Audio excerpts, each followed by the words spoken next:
Welcome to my YouTube channel.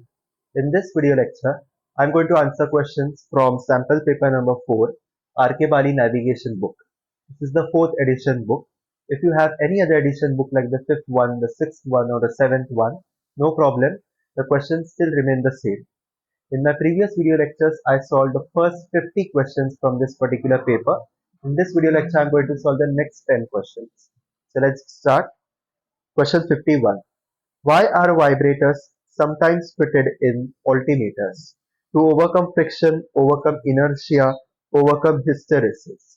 Now, yes, a conventional pressure altimeter has moving parts, and these moving parts, when they move relative to each other, suffer from friction.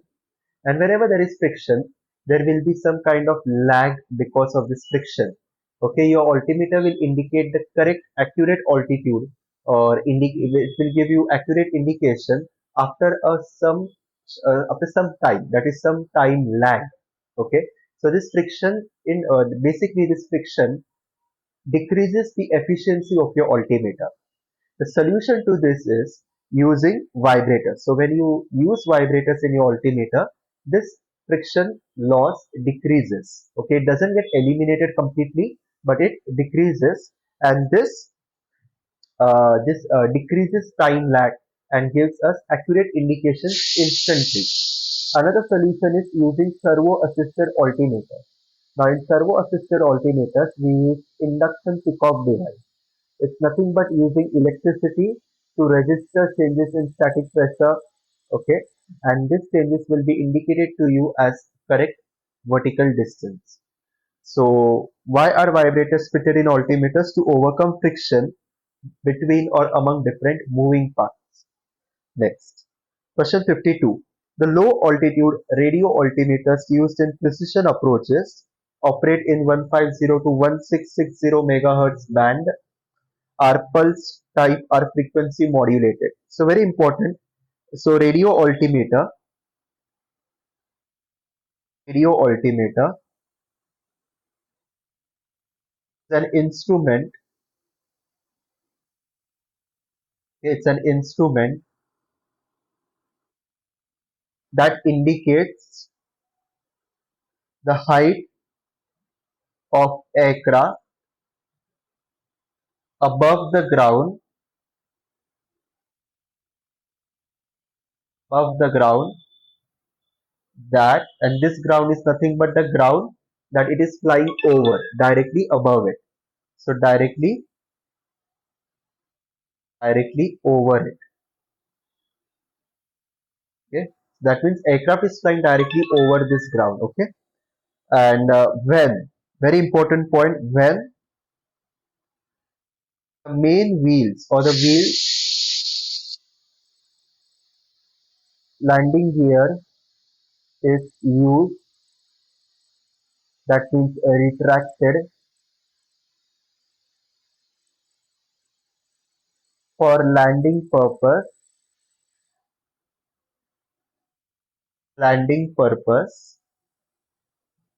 the radio altimeter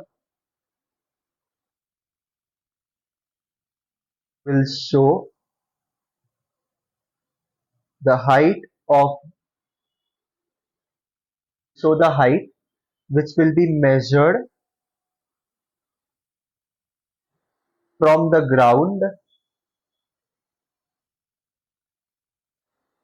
from the ground to the main wheels, to the main wheels of this aircraft.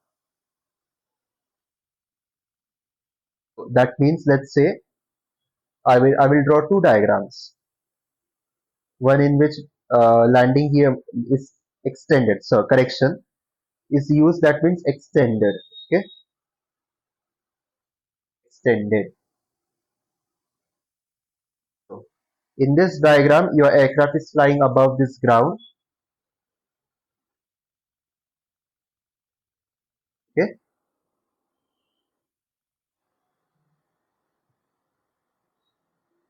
above this ground.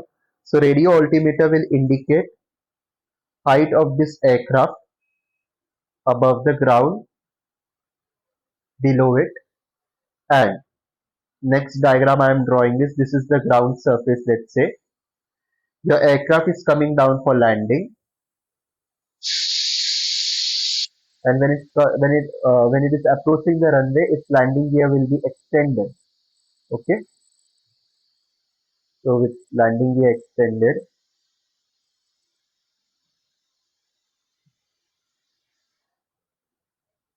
so like this, something like this. So the height will be indicated from this main landing gear to the ground.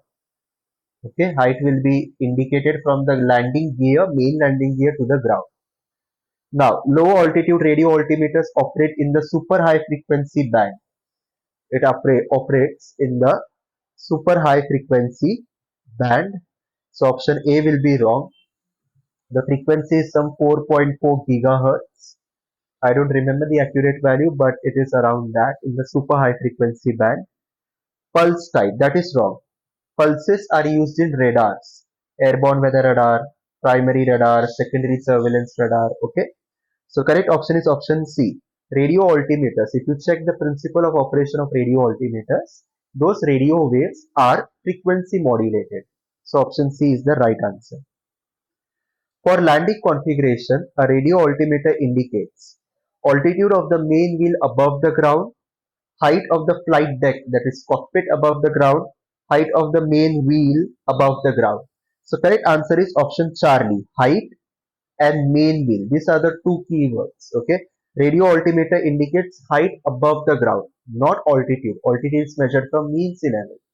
Radio altimeter is only able to tell height of your aircraft above the ground. In landing configuration, that height will be measured from the main wheels to the ground. So, so pay attention to the words. Or here, main wheel is the right part, but altitude is the wrong part. It's height, not altitude. So option Charlie is the most appropriate. 54. A vertical speed indicator produces an output proportional to ambient pressure, measures the difference between total pressure and static pressure. So this particular option, bravo, difference between total pressure, that is pitot pressure and static pressure, gives you dynamic pressure, and dynamic pressure is proportional to your indicated airspeed. So option B is related to airspeed indicator, not vertical speed. So we are left with option alpha and Charlie. Charlie says measures the difference between pressure in the capsule and out of it. So I will show you one particular video now, and in this video we will see how the vertical speed indicator works. It's time to take a look at the speed indicator. You may call it VSI, some people call it the vertical velocity indicator, or the but whatever you call it, they work the same way. They're directly attached to a static system, which means they work by sensing outside ambient air. And they've got a few key components. The first is a diaphragm. That's just a complicated word for a metal container that's directly attached to your static horn. The second is the case, and that's also attached to your static horn, but it's attached to a little calibrated loop. And the fancy term for a small hole that doesn't let the air pressure change immediately. The diaphragm expands and contracts, and as it moves, it turns some gears and some rods, which causes the needle on the front of the VSI to move up and down. So let's take a look at the scenario where you're climbing. As you climb, the outside air pressure starts to decrease. And the decrease happens immediately in the diaphragm. But the calibrated loop in the case doesn't let the air escape right away, and so the case is at a higher pressure than the diaphragm. That causes the diaphragm to squeeze. It gets smaller, causing the VSI's needle to move up. In a sense, the exact opposite. As you descend, the outside air pressure begins to increase. The increase happens immediately in the diaphragm, but the case doesn't let its air escape right away. And so now, the case is at a lower pressure in the diaphragm, and the diaphragm begins to expand. That causes the VSI's needle to slow down. VSI gives you two different kinds of information. Trend information immediately, and then grade information that stabilizes. The problem comes down to that calibrated lead. It takes it a few seconds to stabilize. So, if you see the needle starting to move, it's moving up, it's moving down, it's giving you trend information. If it's swinging up, it tells you that your climb rate is increasing. If it's swinging down, it tells you your climb rate is decreasing. Once it's stabilized out at a specific number, now you know your rate. So in this case, you're climbing at 200 feet per minute. Gliders use a very accurate and sensitive formula of VSI so that they can find a thermal. They call it a variometer. A that's a lesson for another day.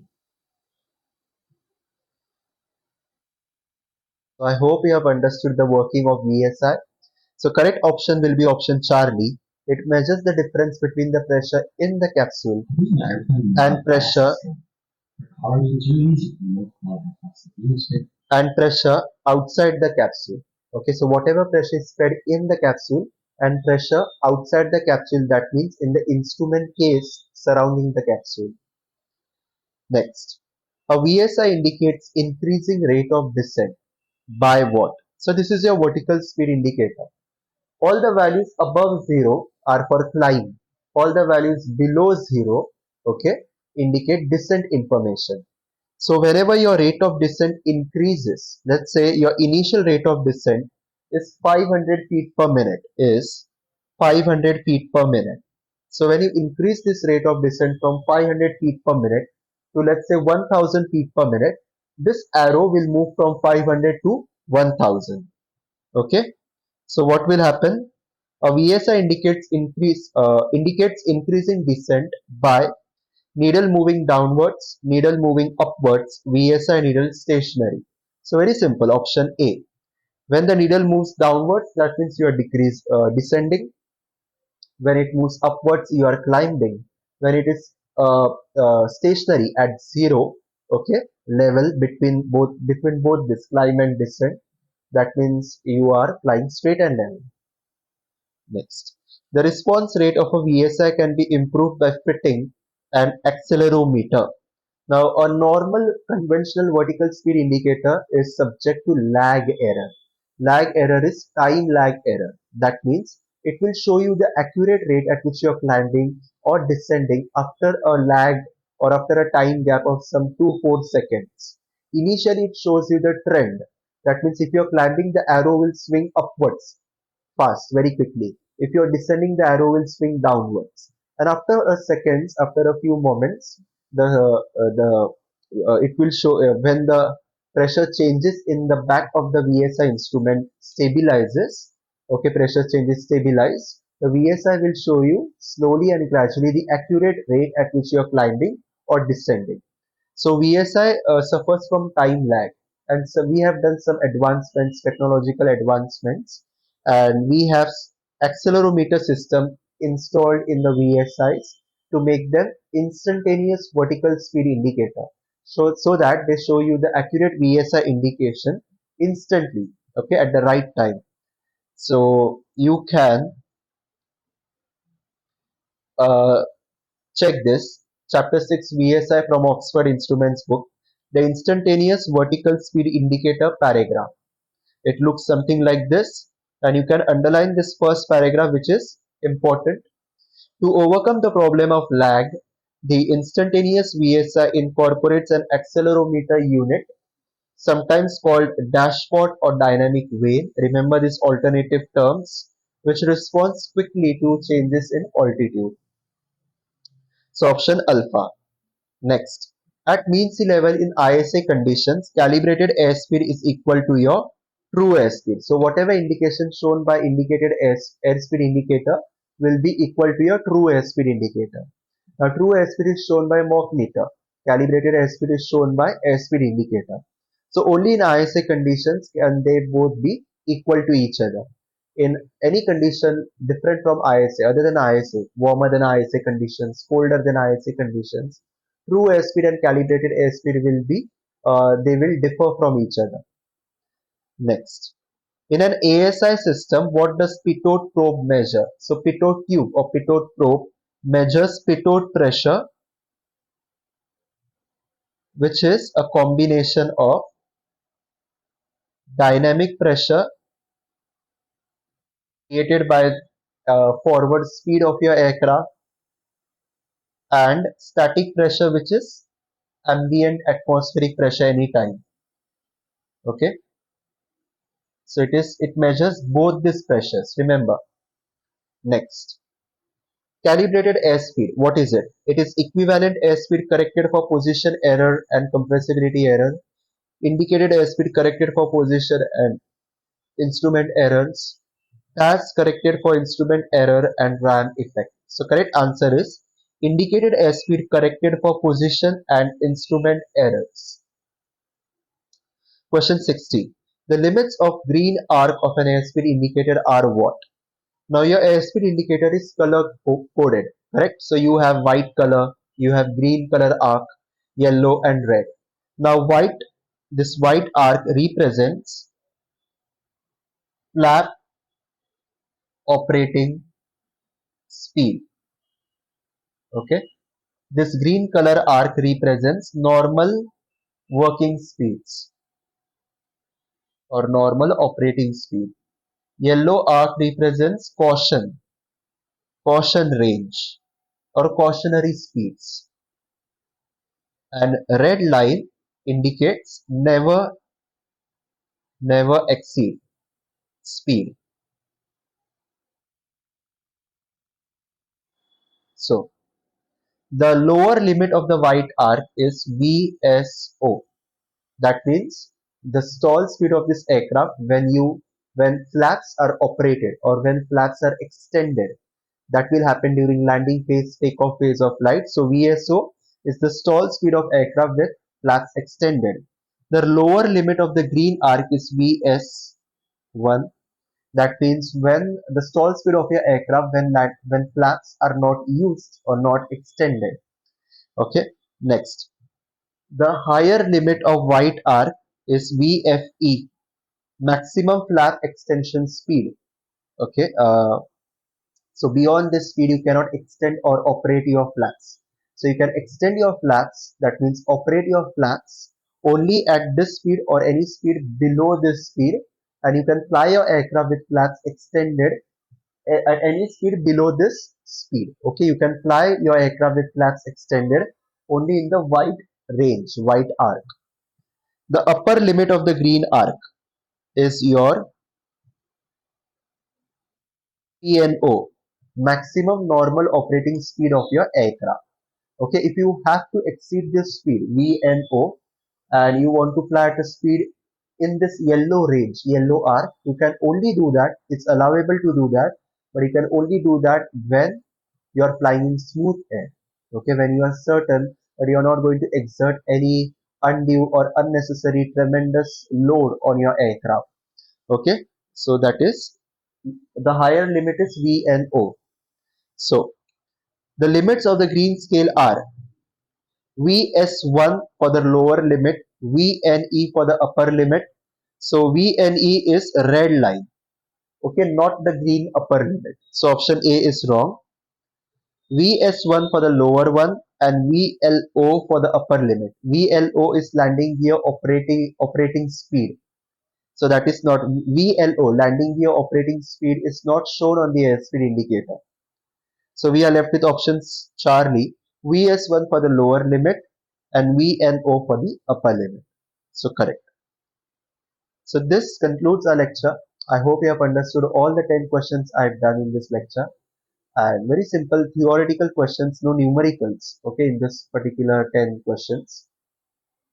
So practice these questions multiple times, read the theoretical chapters, revise the facts of every theory chapter, and with practice you will remember them.